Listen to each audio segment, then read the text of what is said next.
ताला के का जो मुंसिफ होना है, इंसाफ पसंद होना है और इंसाफ करने वाला होना है, इसका इज़हार ज़रूरी हो जाता है एक तरीके से।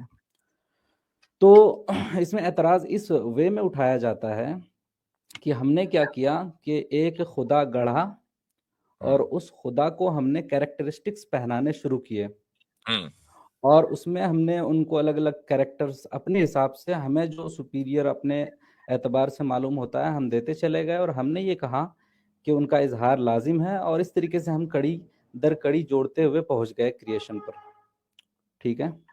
तो इसमें होता है कि अगर एक शख्स पेंटर है, तो उसे पता है कि वो पेंटर है।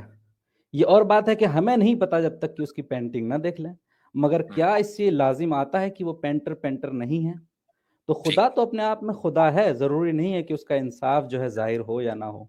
तो हुँ। इसको कैसे देखेंगे? मैंने उसी वक़्त जब मैं उससे क्या नाम था उसका बुद्धिस्ट था, तो उससे जब मैं बात कर रहा था तो मैंने ये बात कही थी कि देखो मैं जो अल्फ़ाज़ इस्तेमाल कर रहा हूँ ना, ये मैं वैसे ही नहीं कर रहा हूँ, बल्कि जी। ये इस पर बाकायदा सोच-विचार हुआ है। यानी ये बहुत केयरफुली यानी चोज़न वर्ड्स हैं।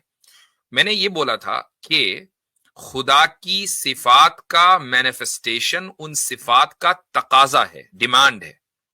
हुँ, हुँ। ये नहीं मैंने कहा था कि ये ज़रूरी है, खुदा को इसकी ज़रूरत है, ये नहीं कहा था मैंने। ये उसकी जी, डिमांड, जी, जी। इन सिफ़ात की अपनी डिमांड है कि उनका इज़हार हो, उनका मैनिफेस्टेशन हो। इसको हम इंग्लिश में बेफिटिंग का लफ्ज़ इस्तेमाल करते हैं कि हुँ, हुँ, हुँ। Manifestation of a characteristic of God is most it's benefiting to him. ठीक है? तो हुँ, आप बिफिटिंग टू इसको इस हिम। तरीके से हाँ, sorry befitting to him, not benefiting, befitting to him. तो थैंक यू फॉर करेक्शन। ये जो ये है असल बात जो मैं कहना चाह रहा था। अब आपने ये कहा कि हमने खुदा गढ़ा उसके बाद उसपे सिफात लाद दी। ये कोई एतराज कर सकता है। इसका जवाब ये है कि आपने जो खुदा जिस खुदा के ऊपर आपके बारे में आप बात कर रहे हैं, अगर आप उसको गढ़ेंगे ना, तो आप कभी भी उसके ऊपर नोबल क्वालिटीज ही नहीं ला देंगे, बल्कि उस पर ईवल क्वालिटीज भी ला देंगे।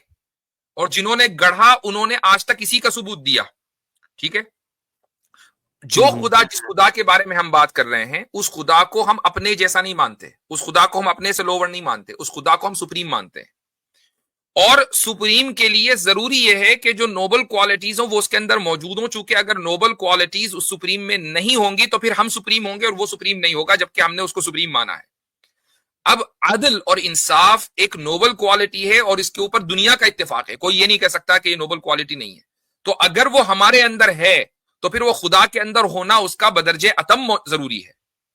तो ये असल में ऐसा नहीं कि वो सिफात खुदा के ऊपर लाद दी गई हैं, बल्कि वो नोबल हैं और उन नोबल क्वालिटीज का मुत्तफक अलैह नोबल होना जरूरी है। यानी सारी दुनिया उसको नोबल मानती है। ऐसा नहीं है कि रहम करने को मैं तो नोबल मान रहा हूं, आप नोबल नहीं मान रहे हैं।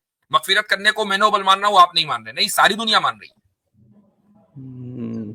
अब सॉरी अब इसमें आ जाएगा कि आपने रेफ़रेंस उठाया कि हमारे नज़दीक यानी सारे दुनिया का मुत्तफ़क़ुन अलैह ये हो जाए कि ये चीज़ नोबल है, तो ये नोबल क्वालिटी खुदा में है।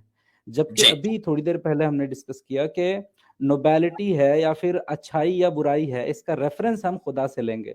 तो अभी जबकि खुदा वजूद ही नहीं रखता हमारी डिस्कशन में, ऐसे में हम नोबैलिटी अगर इस तौर पर लेंगे कि जिसे पूरी दुनिया सही मानती है, उसी को सही कहेंगे, तो क्या पूरी दुनिया रेफरेंस पॉइंट नहीं हो जाती है? उसकी वजह यह है कि पूरी दुनिया किसी एक चीज के ऊपर इत्तेफाक उस वक्त तक नहीं कर सकती जब तक कि एक खुदा उस दुनिया के एक एक बंदे के दिल में उस चीज को उतार ना दे। ये पॉसिबल नहीं है कि हम किसी एक चीज को मान लें। बेहतरीन। जी, जी, एकदम बिल्कुल। हतमी जवाब है ये। जज़ाकल्लाह खैर। जजाकुमुल्लाह खैरन।